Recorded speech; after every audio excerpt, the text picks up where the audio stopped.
So this is my review of the BOSH Breakers of the Shadow set that's coming out soon. Just some of the cards that I like, and I see use for. Solemn Notice. All it is solemn warning. Except you pay 500 less, so you pay 1500 to use this effect, and you can stop special summon or a monster effect, which makes it stronger than warning, because one is cheaper, and second is the fact that it can negate a monster effect. Not a monster effect that special summons, just a monster effect. So this is very, very strong, because of course you use this against pendulum summoning, synchro summoning, seed summoning, any type of summoning of that nature. And then the fact that you can, negate the activation of a monster effect. That's just strong. I mean, there's tons of monster effects in the game. So if your opponent, this is a really good card. If your opponent already special summoned a monster, like let's say Blackluster Soldier or something, then you set this, their turn, they try to use the Blackluster Soldier's effect, you can just negate it with this trap card, just by paying 1500. This card is just too good. Just too good. And soon we'll have cards that can search it, so it's going to be even more dangerous. This is Sandstorm Mirror Force. I like it. It's a mirror force that doesn't destroy, so this seems tempting. And I'm kind of curious on how this will work out. When an opponent's monster declares an attack, change all attack position monsters your opponent controls to face down defense position. Monsters change to face down defense position by this effect cannot change their battle positions, which means they can't flip summon. So you can't flip them back up by choosing to. I'm assuming the only way you can flip them up is by a card effect. You can still tribute the monsters, use them as fusion materials, rituals, summoning materials. You can't use them as synchro materials because they're face down. And the ability to force your opponent's monsters face down, especially if they're pendulum monsters, right? Force them face down makes them relatively useless because they're face down, right? And then let's say your opponent has 5 monsters. You use this card and put all 5 face down. Then you summon a monster that can attack your opponent directly, or it can attack your opponent if all their monsters are in defense position, like Ghost Tricks or something, right? You play the Ghost Tricks spell card. That means you can attack your opponent while all his monsters are in defense mode, right? Because you can attack directly as long as the monster's in defense mode, and attack them directly and poke and deal a whole bunch of damage, right? So this would be a good card for trap tricks. I say trap tricks? I mean Ghost Tricks. Ghost Tricks. It's funny how they sound alike, right? Ghost Tricks. So this is a decent card for that. But I like the fact that I can not destroy monsters. Like, this is better against pendulum monsters than Mirror Force. Mirror Force is pointless. They could just pendulum summon.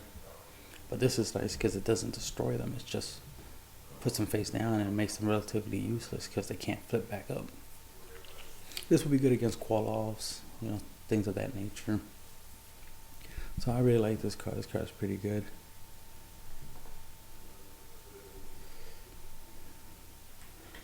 This is for the Magic Specters. I really don't need to show it.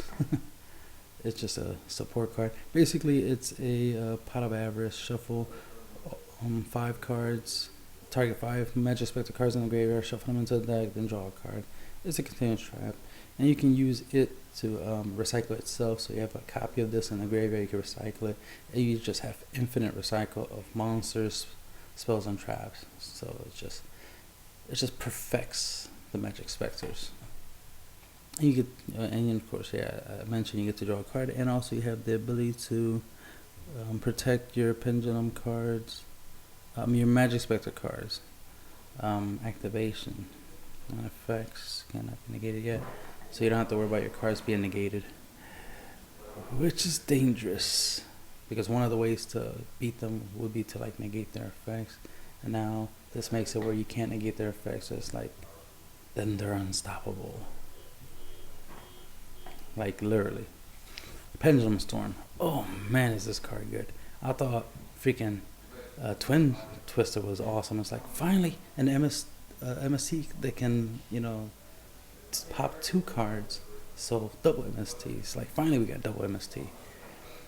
And then we got Pendulum Storm, which is amazing. It's Storm on crack, right? Destroy as many cards in each player's pendulum zones as possible. Then you can destroy 1 spell track card your opponent controls.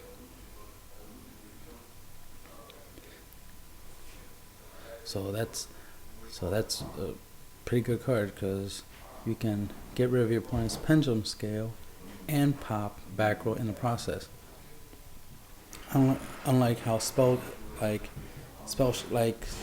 Shattering Arrow or MST, how you do one or the other type of deal, where MST you can only pop one of the pendulum cards, one of the cards in the pendulum zone, and your opponent still has back row, right?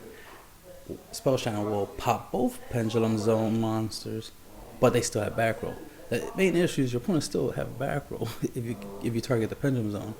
So this is awesome because you can hurt the pendulum zone, but still be able to pop back row. So this makes it a really good card.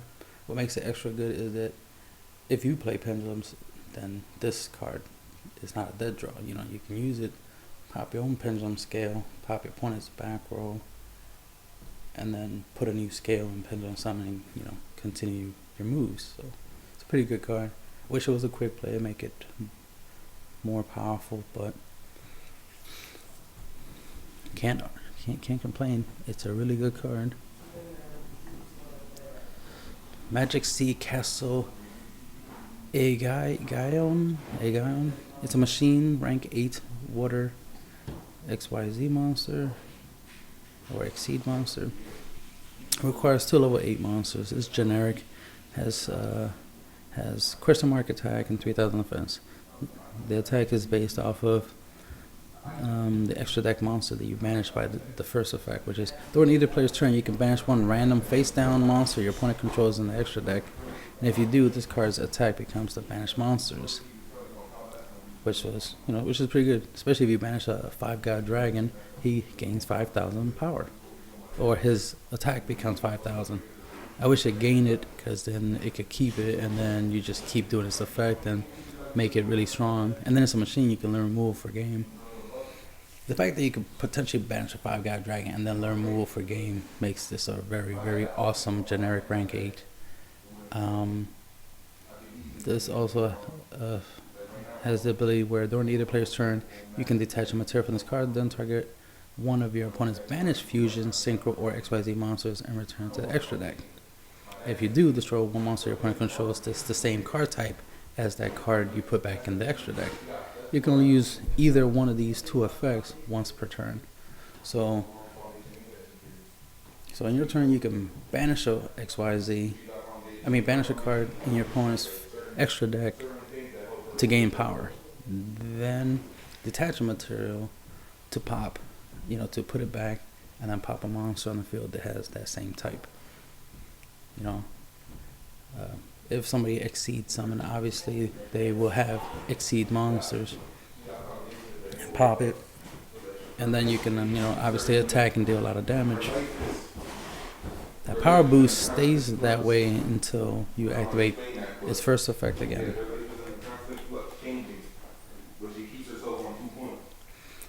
But me, what I would do is I'll just keep using the first effect. I use it on my turn, then I use it on my opponent's turn until he has no more extra deck. That's what I would do. I wouldn't waste time actually giving it back unless I really need the effect.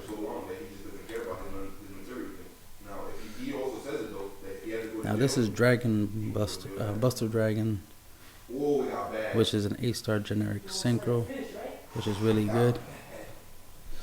It has 1200 attack, 2000 defense. Don't like the fact that it has 1200 attack. but has an awesome first effect, which is all monsters your opponent controls become dragon type monsters. That's useful against decks that require the creature types to be fiend or zombie or warrior, spellcaster, stuff like that. So this is really good. It's kind of like a DNA surgery. Imagine using this and then combo it with Dragon Capture Jar. That means Dragon Capture Jar works against any deck. Once per turn, if you don't control a Buster Blader monster, you can target one in your graveyard and special summon. And then once per turn during your opponent's turn, you can target one Buster Blader monster you control and equip it with a Destruction Sword monster from your graveyard to that target, and this is a quick effect. I would mainly use this just for its first effect. All monsters your opponent controls become dragon type monsters, just because it could hurt certain decks that require certain attributes. And then of course you can use this with Dragon Capture, so that makes it pretty fun.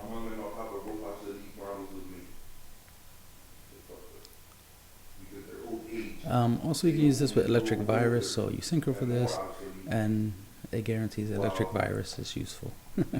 That's another thing I just thought of you can do with it, so that'd be fun. That way my Electric Viruses can be useful. So this is pretty awesome. YUGIOH King. This is pretty good. 8-star synchro. I'll probably put this in my Magical Scientist deck. It's a generic synchro. It requires a synchro non-tuner monster in order to create. If this card declares an attack on an opponent's monster, it gains 400 attack for each Earth Warrior type synchro monster you control until the end of the damage step. That means it counts itself and any other ones you have. So it could become a 32. And then when this card destroys an opponent's monster by battle and sends it to the graveyard, you can activate one of these effects. Special summon a monster to your side of the field, or take control of one face-up monster opponent controls. So it's like YUGIOH Garden, but on crack. This is Enlightenment Paladin. 8-star synchro. It's generic, 2500 attack. If this card single summon, use a Magician Pendulum monster or monsters as synchro material. You can target one spell card in your graveyard and add it to your hand. So it's kind of like a synchro version of Dark Magician of Chaos or Magician of Faith. So it's pretty good. And you can only use this effect once per turn, so you can't make him grab desynchro, then make him again, grab desynchro, and then just like infinitely synchro and use this with Synchro Realm, and then just infinitely bring your opponent. This is what I would have done, but Konami made sure that they added the condition that this effect can only be used once per turn, so that way you can't do that infinite combo. When this card destroys an opponent's monster by battle and sends it to a graveyard, you can inflict damage to your opponent equal to that monster's original attack. So it's like Flare Wingman, but a synchro version. You don't need Pendulum monsters, Magician Pendulum monsters, to get that second effect. You need it just for the first effect, but you don't need it for the second effect. The second effect, you know, it's just generic effect. It's pretty good for a 8-star. And it's a spellcaster. Then we have Buster Blader, the Dragon Destroyer. It's a warrior, 8-star fusion, 2000 attack. Requires Buster Blader and a dragon type monster. Must be fusion summoned and cannot be special summoned by other ways. Cannot attack your opponent directly. This card gains 1000 attack and defense for each dragon type monster your opponent controls, or that is in their graveyard. Change all dragon type monsters your opponent controls to defense position. Dragon type monsters in your opponent's possession cannot activate their effects. If this card attacks a defense position monster, inflict piercing damage.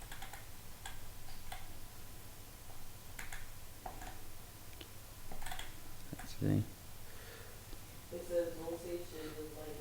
This could potentially perform an OTK because let's say your opponent has, let's see, if your opponent has 3 dragons in the grave and 3 on the field, that's 6,000 extra attack, which make him 8,800.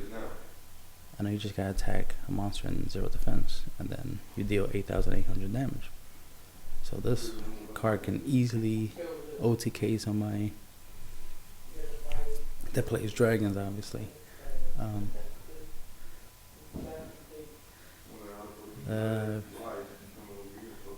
If you synchro and make the Buster Blade Dragon, you'll turn all your opponent's monsters on the field into dragons, so that will activate this effect of getting 1,000 power. You can also use DNA strategy to turn everything on the field into dragons, so that way you can gain that 1,000 attack boost.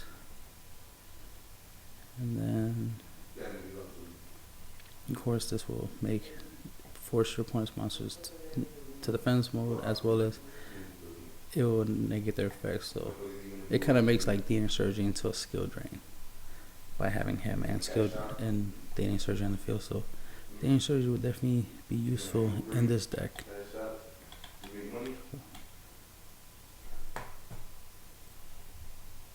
YUGIOH Emperor,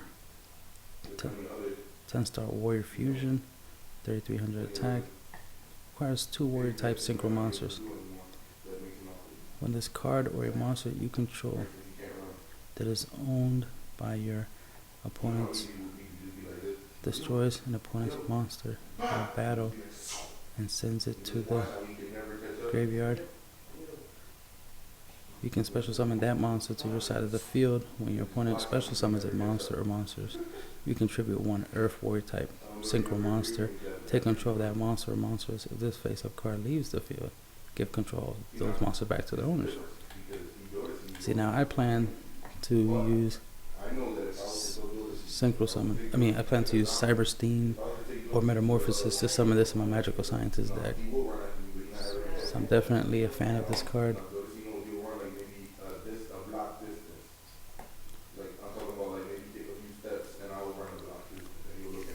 This is a decent card because it's a scale 7, which is good. And then when you put it in the Pendulum Zone, once per turn during your main phase, if this card was activated this turn, you can choose 1 unused monster zone or spell and trap card zone. While this card is in the Pendulum Zone, that card cannot be used. I will use this to make 1 monster zone 1 less, to make it where they only have 4 monster zones. Then play 2 cards of Coliseum, so that way now they can't use their monster zones at all. So they can't pendulum, they can't set monsters. So they'll be pretty much wide open for attacks, except for their spells and traps. So this is a really good card because it fixes that slight problem that Ground Collapse had, that if you don't play 3 Ground Collapse exactly at the same time, your opponent still can summon or set 1 monster. Especially if it's a monster that can pop, like a Break of the Magic Warrior that could pop the Ground Collapse, and then they can summon more, and it ruins your whole strategy.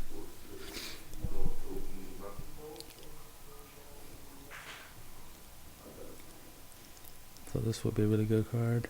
Imagine 2 Ground Collapse, this in the Pendulum Zone, and then Stardust Assault mode. And it's just 3,000 every turn. And even if they have a trap card to try to stop you, you can just negate it. So this is a pretty good card. I like it just because I noticed it can help with a Ground Collapse combo.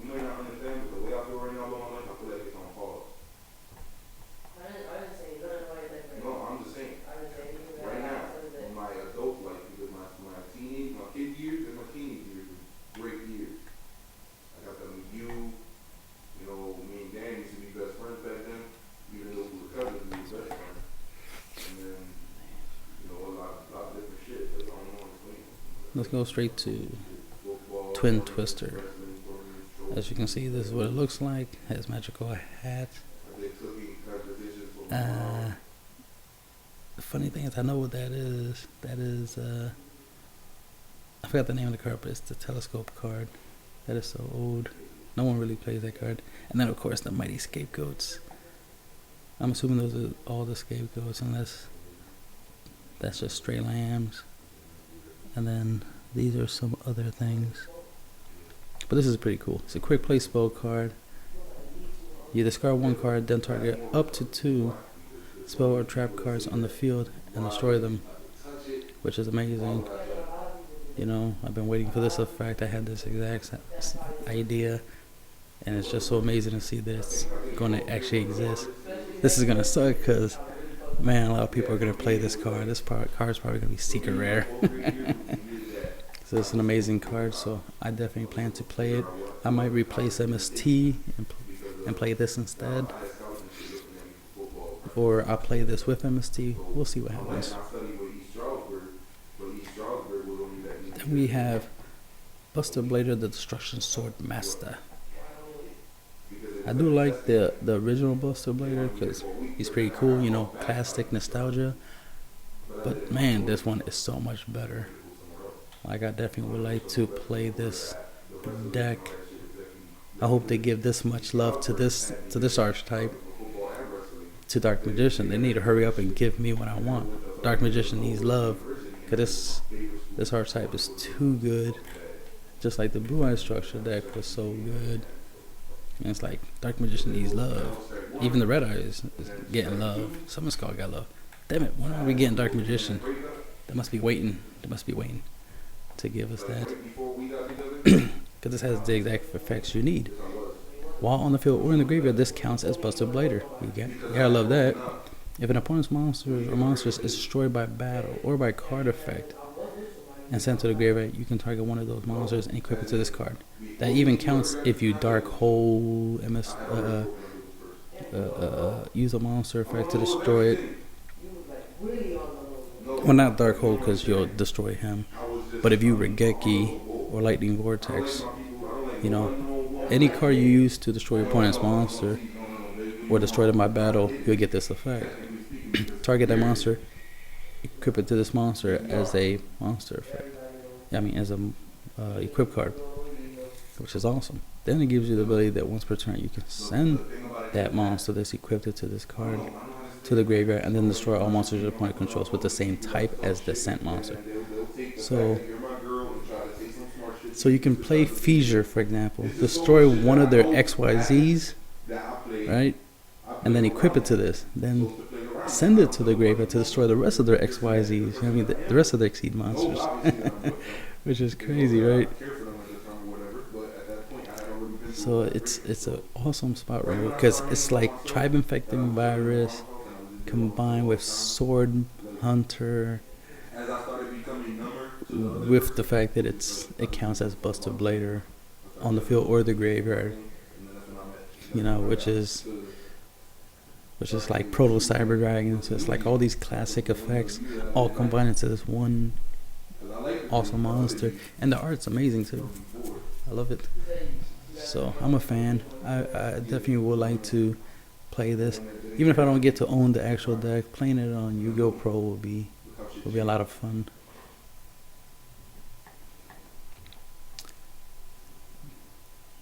This is part of the Shirai archetype. This is Swordsman of Shirai.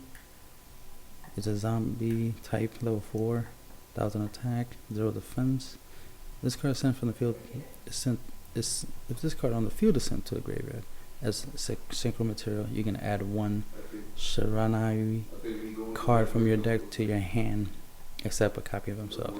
You can only use this effect of him once per turn. The only part of the effects that I like about this archetype is if this card is banished, you can activate this effect for the rest of this turn. Zombie type monsters you control cannot be destroyed by battle. That's pretty decent. So the whole, if this card is banished, is useful. I like the idea of making an Infernal Tempest deck using this card, which is really good. You know, I like the idea that when this card is banished, it does an effect. So I definitely will want to make a Tempest deck with this, because when this is like, this particular effect is not like the greatest effect for me per se, because I hate that it's only for the rest of this turn not the rest of, not until my next turn. I wish it was until my next turn, because this will be banished on my turn. I can activate the effect on targeting one of my zombies. I would like the effect to stay until it's my turn again. That way the monster can't die during my opponent's turn, which could be very useful. But it's a good effect. It's just the archetype that I like. The real effect that I like the most is Chief Priest of Shirayanu. This is the effect that I like the most. I hope they have more effects similar to this. If this card is banished, I'm reading the second and first effect, doesn't matter too much. If this card is banished, you can target one face-up card your opponent controls, destroy it. You can only use this effect once per turn. So even if I banish all 3 copies of this, I can only use one effect that one time, which is all I really need to get rid of Grinder Golem. Because sometimes when I play, I summon Grinder Golem, I attack, play Infernal Tempest, but since I don't have DD Dynamites or I don't have cards to support the combo, I end up in a situation where my opponent can attack me the next turn with Grinder Golem and another monster and end me out. So that sucks. But if I can destroy Grinder Golem after playing Infernal Tempest, that would benefit me. So that's what this effect is for. Because I can target Grinder Golem and destroy it after this effect, after I use Infernal Tempest. That's what's useful about this card.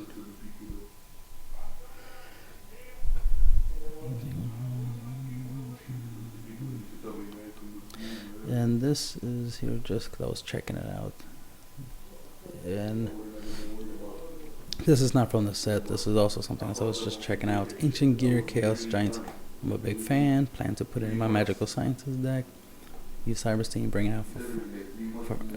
Bring it out. It's 4,500. Planar removal 9,000. That can't be targeted by spells, traps, or even affected by spells and traps. So that's just amazing.